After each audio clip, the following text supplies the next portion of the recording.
Artificial intelligence మరొక ఎత్తు.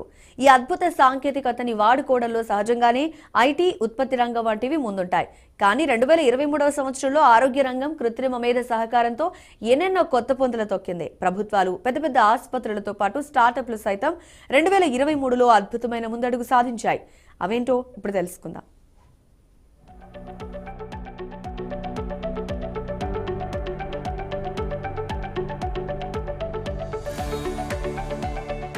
మీరు కంటి పరీక్ష కోసం ఆసుపత్రికి వెళ్తే అక్కడ వైద్యులు, వైద్య సిబ్బంది ఏం చేస్తారు? కంటి పరీక్ష కోసం ముందుగా చుక్కల మందు ఒకటి కంటిలో వేసి ఒక పావు గంటలో, అర్ధ గంటలో కళ్ళు మూసుకుని కూర్చోమంటారు. కానీ రోజులు మారాయి. వైద్య రంగంలో కొత్త పద్ధతులు అందుబాటులోకి వచ్చాయి.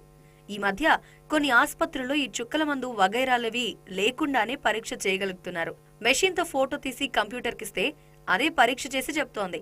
అలా అటు వైద్య సిబ్బందికి, ఇటు రోగులకు కంటి పరీక్షల సమయంలో శ్రమ తగ్గుతోంది. అంతేకాకుండా ఎంతో విలువైన సమయం కూడా ఆదా అవుతోంది. వైద్య రంగంలో కృత్రిమ మేధ రంగ ప్రవేశంతో ఇది సాధ్యమవుతుంది. దీన్నే క్లుప్తంగా ఏఐ అని పిలుస్తారు, అంటే ఆర్టిఫిషియల్ ఇంటెలిజెన్స్.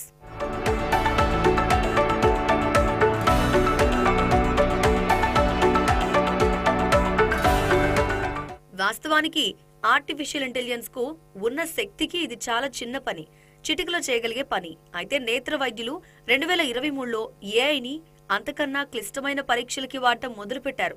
మధుమేహంతో వచ్చే అంధత్వాన్ని డయాబెటిస్ రెటినోపతి డిఆర్ అంటారు. దీన్ని గతంలో కంటే వేగంగా, అత్యంత ఖచ్చితంగా పసిగడుతోంది వైద్య రంగంలో అడుగుపెట్టిన ఆర్టిఫిషియల్ ఇంటెలిజెన్స్. మామూలుగా మనిషికి కనుచూపు పోయేదాకా ఈ సమస్య బయటపడదంటారు. కానీ ఏఐతో కొన్నేళ్ల ముందే దీన్ని పసిగట్టడం 2023లో సాధ్యం చేశారు వైద్యులు. అంతేకాదు, quantitative analysis of retina vessel topology and size అన్న సాంకేతికత 2023 ఏడాదిలో అందుబాటులోకి వచ్చింది. దీని ద్వారా రక్త పరీక్ష, బీపీ చెక్ చేయకుండానే కేవలం కంటి నరాల తీరు తేనెలతో రాబోయే హృద్రోగ సమస్యల్ని పసిగట్టొచ్చు. ఈ అద్భుత సాంకేతికతని సామాన్యులకి చేరవేయాలనుకుంది నీతి ఆయోగ్ సంస్థ. ఇందుకోసం ఫోరస్ హెల్త్ కేర్ అనే స్టార్టప్ తో ఒప్పందం కుదుర్చుకుంది.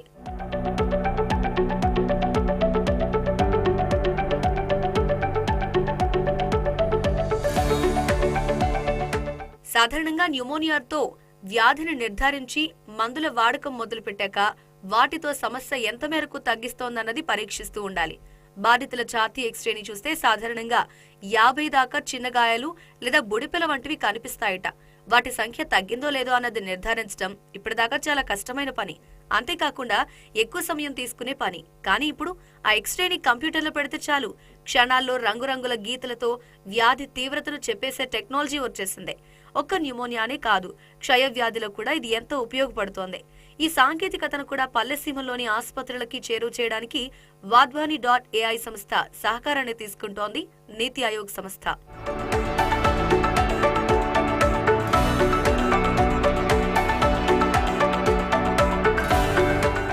ఇక క్యాన్సర్ విషయానికొస్తే క్యాన్సర్ భవిష్యత్తుని కూడా కొత్త సాంకేతికతతో చెప్పొచ్చు. కోల్కతా, ముంబై నగరాల్లో టాటాకు చెందిన అతిపెద్ద క్యాన్సర్ ఆసుపత్రులున్నాయి. కొన్ని దశాబ్దాల పాటు ఈ రెండు చోట్ల ఉన్న ఆసుపత్రుల్లో చికిత్స తీసుకున్న రోగుల వివరాలు, వారి ఎక్స్రేలు, స్కాన్లన్నీ వైద్యుల దగ్గర ఉన్నాయట. వాటన్నింటినీ డిజిటలైజ్ చేసి విశ్లేషించేలా కాంప్రహెన్సివ్ ఆర్కైవ్ ఆఫ్ ఇమేజెస్ అనే ఆర్టిఫిషియల్ ఇంటెలిజెన్స్ సమాచార ఖజానాని రూపొందించింది టాటా సంస్థ. ఐఐటి కాన్పూర్ తో కలిసి ఈ అరుదైన ఘనతని సాధించగలిగింది. ఒకప్పుడు ముంబైలోని టాటా మెమోరియల్ హాస్పిటల్లో ఊపిరితిత్తుల క్యాన్సర్ ని నిర్ధారించి అసలు చికిత్స మొదలు పెట్టడానికి 4-5 వారాలు పట్టేదట. ఇప్పుడు ఏఐ సాయంతో 4-5 రోజుల్లోనే ఆ పని చేస్తోంది. అంతేకాదు, చికిత్సా విధానాన్ని, భవిష్యత్తులో ఎంతకాలం తర్వాత వ్యాధి మళ్లీ తిరగబెట్టే అవకాశం ఉందో కూడా ఇప్పుడు ఏఐతోనే చెప్పగలుగుతున్నారట.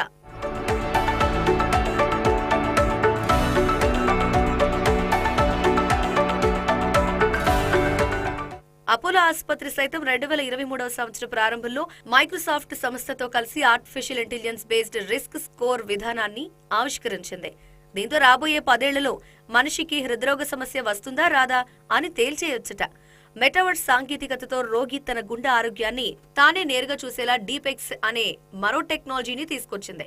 ఒకవైపు చాట్ జీపీటీ, మరోవైపు డీప్ ఫేక్. వీటితో 2023లో సరికొత్త ఆందోళనలకు తెరతీసింది ఏఐ. కానీ ముళ్ల నడుమ విచ్చుకున్న పువ్వులా ఆరోగ్య రంగంలో ఇలాంటి అపూర్వ సేవలకి కారణమవడం కొత్త నమ్మకాన్నిస్తోంది. ఆరోగ్య రంగంలో ఏఐ వినియోగ విలువ 2023 ఏడాదిలో 12,000 కోట్ల రూపాయలు. ఏడాదికి 37% వృద్ధితో రెండేళ్లలో ఆ సంఖ్య 10 రెట్లు అనగా సుమారు 1,50,000 కోట్లు పెరుగుతుందని అంచనా.